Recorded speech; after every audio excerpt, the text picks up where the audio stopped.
ही कथा केवळ मनोरंजनासाठी बनवलेली आहे. ह्याचा सत्य घटनेशी कोणताही संबंध नाही आणि तसा आढळल्यास केवळ एक योगायोग समजावा. साधारण 1980च्या दशकातली ही गोष्ट असेल. नुकताच शामराव हा 4थी पास झाला होता. तसा शामराव हा राहायला गाव साईडला असल्याने त्याला पुढील शिक्षण हे मोठ्या शाळेत करायला लागणार होते. म्हणूनच शामराव हा मोठ्या शाळेमध्ये जायला लागला. 5वी बसून शामरावला एक नवीन शाळा भेटली होती. शामरावचा स्वभाव तसा बोलकाच, म्हणून काही दिवसांमध्येच शामरावचे फार मित्रही झाले. रोज शाळा सुटल्यावर शामराव आणि त्याचे 6 ते 7 मित्र हे रोज खेळत होते आणि असं करता करता 2 ते 3 महिने झाले असतील. एका दिवशी गुरुजी हे वर्गामध्ये शिकवत असताना शामरावची नजर खिडकीच्या बाहेर एका झाडामागे विहिरीकडे गेली. शामरावला जरा आश्चर्यच वाटले, कारण की शाळेच्या बरोबर समोर ती विहीर होती, पण ती कोणाच्या नजरेस येत नव्हती. शाळा सुटताच शामरावने त्याच्या मित्रांना हा प्रकार सांगितला. तसे मित्रांनाही आश्चर्य वाटले आणि शामरावने त्या विहिरीकडे जाण्याचा निर्णय घेतला. तसा मित्रांनी त्याला विरोध केला. दुसऱ्या दिवशीही शामरावला काहीच कळत नव्हते, म्हणून शामराव त्या विहिरीकडे जाणार तसंच मागून कोणीतरी शामरावची कॉलर पकडली. शामरावला फार भीती वाटली आणि त्याने मागे पाहताच त्याचे गुरुजी होते. गुरुजीने विचारले, काय झालं रे, कुठे चाललास? तसं शामरावने सांगितलं की ती विहीर ही झाडामागे का आहे आणि नक्की त्या विहिरीजवळ काय आहे हे पाहायला चाललो. तसं गुरुजींनी शामरावला जरा दम दिला आणि कानाखालीच मारली आणि पुन्हा बोलले की जर इथे तू आलास तर याद रख, पुन्हा इकडे येऊ नको. आणि शामराव तिकडून निघून गेला. शामराव घरी आला आणि शामरावने हा प्रकार त्याच्या आईला सांगितला. तसे आईनेही गुरुजीचीच बाजू घेतली आणि शामरावला सावरलं. शामरावला रात्रीची काही झोप लागली नाही, कारण शामराव त्या विहिरीजवळ नक्की काय आहे हेच विचार करत होता.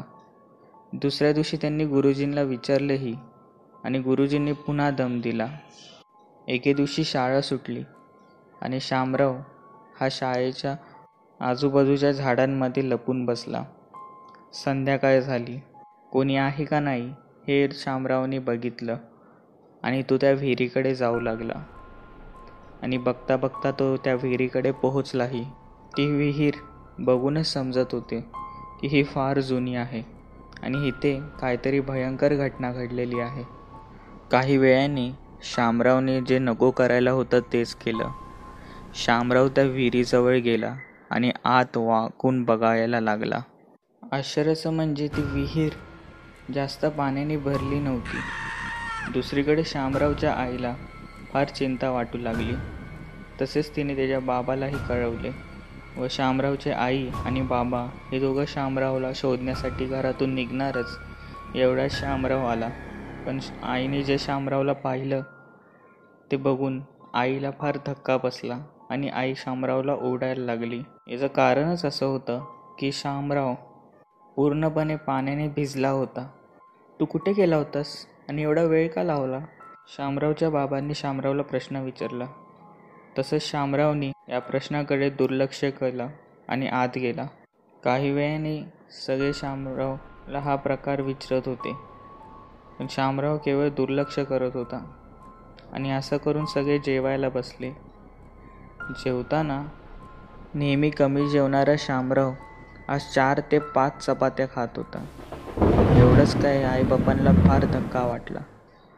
त्याचबरोबर 2 ते 3 दिवस झाले असतील शामराव रोजच हा भिजून येत होता.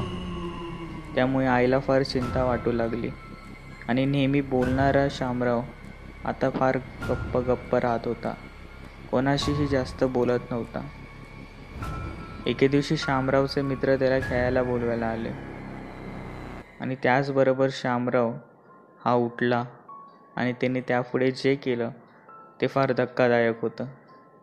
शामरावने त्याच्या एका मित्राचा गळा दाबायला सुरुवात केली आणि बोलू लागला, मी याला सोडणार नाही, मी याला सोडणार नाही.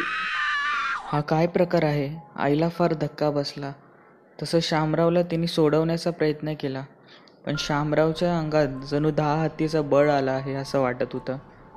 तसं शामरावच्या कानशीर एक मोठ्याने वाजवली आणि शामराव बेशुद्ध झाला.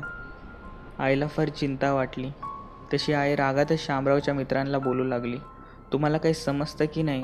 रोज इतक्या वेळ का खेळत बसता आणि तुम्ही कुठे जाता पवायला?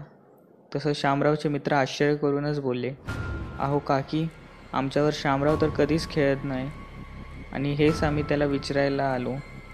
तसा आईला फार धक्का बसला आणि त्या दिवसापासून शामरावची तब्येत ही जरा खालवत गेली. शामरावला ताप येऊ लागले. तो काहीही बडबडत होता. आईला आणि शामरावच्या बाबांना फार चिंता वाटू लागली. आजूबाजूच्या गावातल्या लोकांनाही त्यांनी कळवले. तसे ही गोष्ट गुरुजींनाही समजली आणि गुरुजी हे शामरावला भेटायला आले आणि त्यांना घडलेला प्रकार समजला. काय झालं गुरुजी? शामरावच्या बाबांनी विचारले. गुरुजींनी जरा नकारातच मान हलवली आणि त्याच वेळेला शामराव पुन्हा बडबडू लागला, मी तुला सोडणार नाही.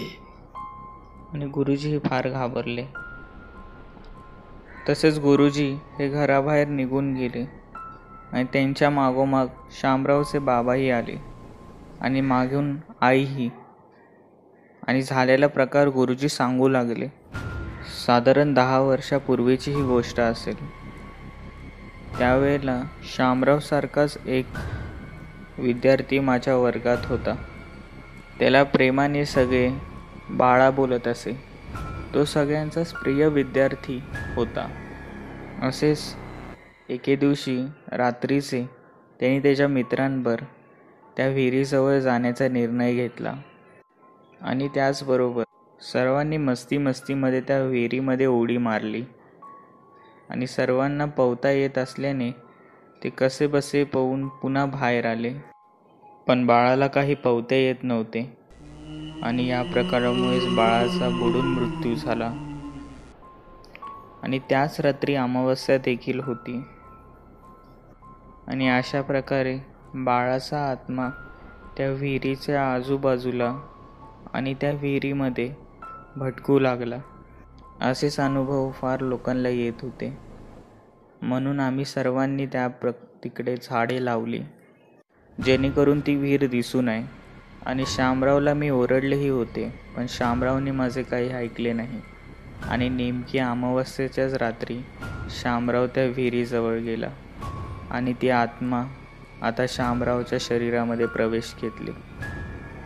हा प्रकार ऐकून शामरावचे आईबाबा फार घाबरले आणि त्याच वेळेला त्यांनी गावाच्या सरपंचलाही बोलवले आणि सर्वांनी निर्णय घेतला की विहिरीजवळ एक लहानशी पूजा घालून बाळाच्या आत्म्याला शांती लावू अशी सगळे प्रार्थना करतील. आणि ते केले सुद्धा. विहिरीजवळ सर्वांनी जाऊन आणि ती लहान पूजा संपन्न झाली. त्याचबरोबर शामराव हा हळूहळू बरा होत झाला. कालांतराने ती विहीर ही दगडाने पूर्णपणे बुजवण्यात आली.